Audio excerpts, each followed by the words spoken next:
Powered by the Montana Television Network.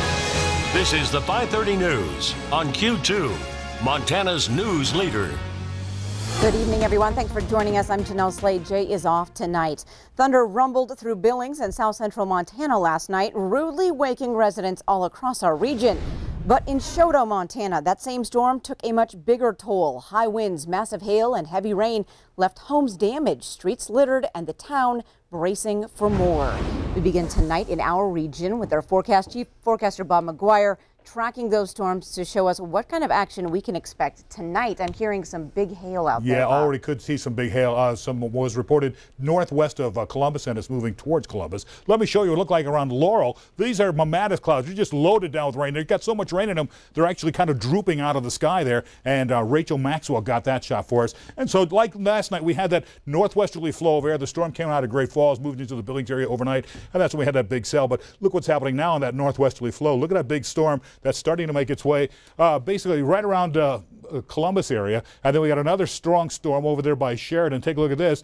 In those two areas, we do have golf ball size hail in Stillwater County and also heading into Carbon County. And in parts of Sheridan County, Wyoming, we have ping pong ball size hail there. And look at that. Earlier today, we had a tornado warning by KC. That was a thunderstorm that was capable of producing a tornado. But you'll notice that didn't actually happen. We never heard about that. We did hear some pretty strong storms there. And you'll notice that narrow corridor, that's where we have the risk of severe thunderstorms expected to stay that way off and on throughout the rest of the night. We'll have more coming up in a few more minutes, Jeanelle.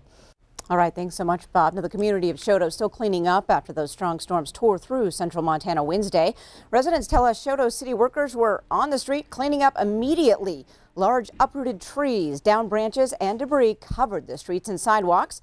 All hands were on deck this afternoon with neighbors lending a hand. It started out as a dust storm, and about maybe a minute after the dust came through, it started hailing. The hailstones were probably about the size of a quarter, and they felt like needles stabbing you. And as Bob mentioned, active weather with some possible severe thunderstorms are expected to blow through again this evening.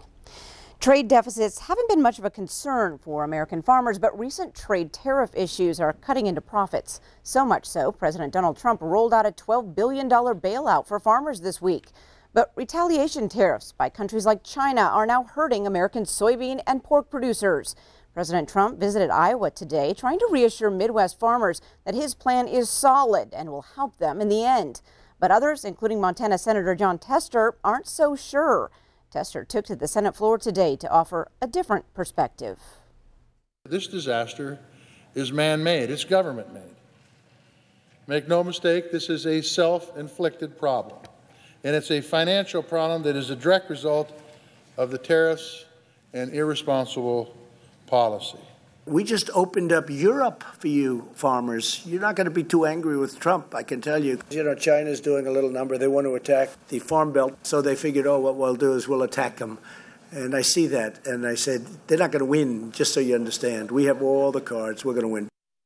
Now, the U.S. ag industry exports more than it imports, and that trade surplus is expected to grow to $22.5 billion this year. Well, if you're cooking up hamburger that's labeled product of USA, you might assume the beef you're about to eat was raised in the USA. A new federal court ruling could make sure that's the case. MTN's Russell Nimitz has details in tonight's Montana Ag Network report.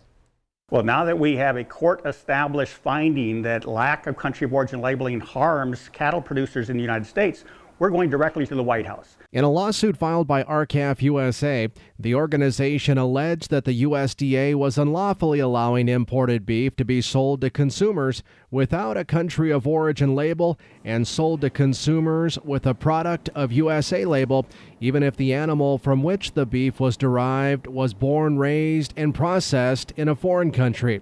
RCAF USA CEO Bill Bullard says the court's finding is very important. The federal district court found that the statute of limitations had expired to consider the merits of our country of origin labeling lawsuit.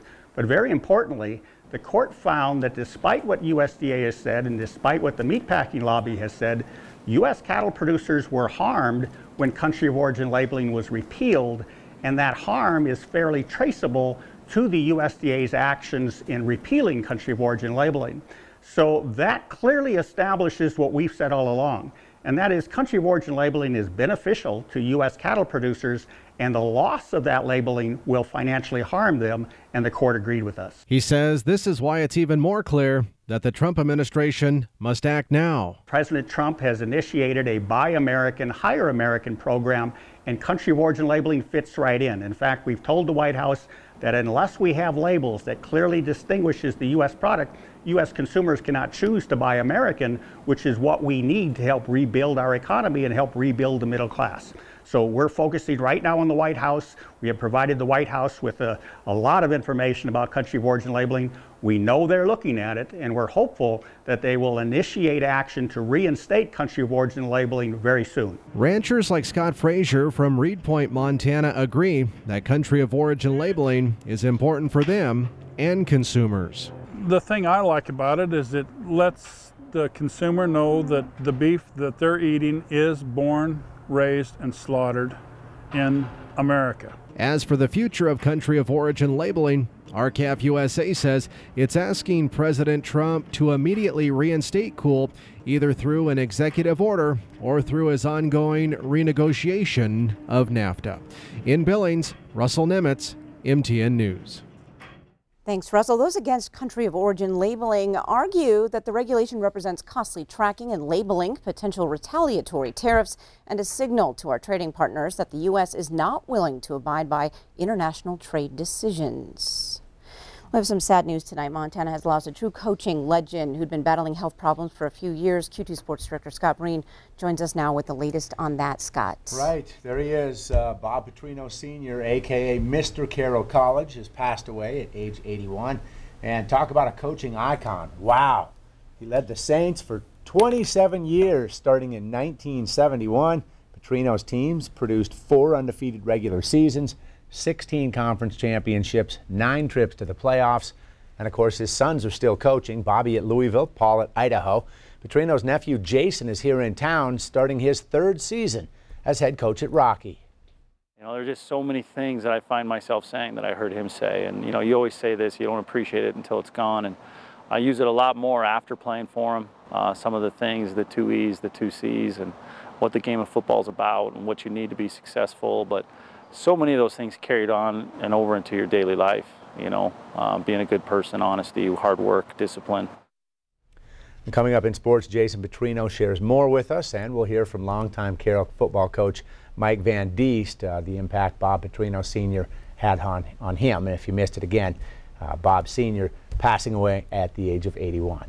All right, thanks so much, Scott. Coming up on tonight's 5:30 News, many of us want to help those who have fought for our country, but how can we know which charities are legitimate? We'll show you. You're watching MTN News with Jay Cohn and Jeanelle Slade. Storm Tracker weather with Bob McGuire and sports with Scott Breen. This is the 5:30 News on Q2, Montana's news leader.